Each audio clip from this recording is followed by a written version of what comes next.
திருவிளையாடல் புராணம் வளையல் விற்ற படலம். முன்னொரு காலத்தில் தர்காவனம் என்ற இடத்தில் மகரிஷிகளும் அவர்களின் மனைவியரும் வாழ்ந்து வந்தனர். மகரிஷியின் பத்தினியர் மகரிஷிக்கு பணிவிடை செய்வதிலும் சிவ வழிபாட்டிலும் சிறந்தவர்களாகவே இருந்தனர். பல மகரிஷியின் பத்தினியர்களுக்கு தங்களை விட கற்பில் சிறந்தவர்கள் யாரும் இல்லை என்பதே ஆகும். இந்த கர்வத்தை சோமசுந்தர பெருமாள் தன் ஞானதிருஷ்டியால் உணர்ந்தார். கர்வத்தை நீக்கி உண்மை நிலையை புரிய வைக்க சொக்கநாதர் முடிவு செய்தார். தான் ஒரு அழகான சிவனடியாராக உருமாறி ஒவ்வொரு மகரிஷியின் இல்லத்திற்கும் செல்ல முடிவு செய்தார்.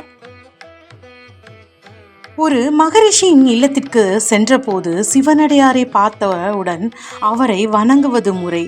ஆனால் சிவனடியாராக வந்த சிவனின் அழகில் மயங்கி மனதில் கரைபட்ட மகரிஷியின் பத்தினி தன் கைவளையல் முதலிய ஆபரணங்களை சிவன் திருவோட்டில் இடுகிறார். இவ்வாறாக ஒவ்வொரு மகரிஷியின் இல்லத்துக்கும் பிச்சாதனராக சென்றபோது சிவனின் அழகில் மயங்கிய மகரிஷியின் பத்தினிகள் தங்கள் அறியாமலே உடல் மெலிந்து கைவளைகளை சிவன் திருவோட்டில் விழுகிறது. இது நடந்த சில மணி நேரங்களிலே மகரிஷியின் பத்தினிகள் இயல்பு நிலைக்கு தங்கள் தவறு செய்ததையும் தங்கள் மனம் கரைபட்டதும் அறிகின்றனர். தங்கள் அணிகலன்கள் எவ்வாறு திருவோட்டில் சென்றது என்று தாங்கள் அறியாமலே நடந்ததை எண்ணி வெட்கமடைந்தனர்.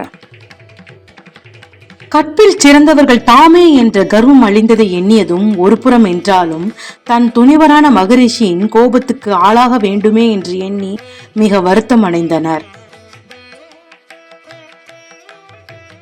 நடந்தவை அனைத்தும் தன் ஞானதிருஷ்டியால் அறிந்த மகரிஷிகள் இது சிவனின் திருவிளையாடல் என்பதை உணர்ந்து மனதாலும் கற்பை பேணி காக்க வேண்டும் என்பதை உணர்த்த சொக்கநாதன் வந்திருப்பது உறுதியானது.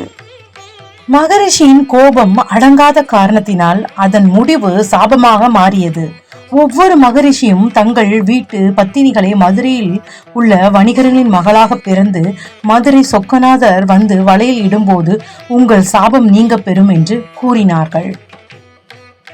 அந்த சாபத்தின்படி மகரிஷியின் எல்லா பத்தினிகளும் மதுரை மாநகரில் வணிகர்களின் பெண்களாக பிறந்து திருமண வயதை அடைந்தனர். சாபத்தின்படியே சொக்கநாதர் வீதியில் வளையல் விற்கும் வியாபாரியாக வருகிறார். சாபம் பெற்ற எல்லா பெண்களும் அவரிடம் வளையல் தன் கையில் போடுமாறு கூறுகின்றனர். போட்ட வளையலை கூட உடைத்து மறு வளையல் போட்டுக் கொள்கிறார்கள் சொக்கநாதரிடமிருந்து. சொக்கநாதர் வளையல் போடும்போது அவர்களின் சாபம் நீங்க பெறுகிறார்கள். பெண்களின் கண்ணெதிரே கோயில் சென்று மறைகிறார் சொக்கநாதர். இவ்வாறாக வளையல் விற்ற படலம் நிறைவுறுகிறது. ஓம் நம சிவாய.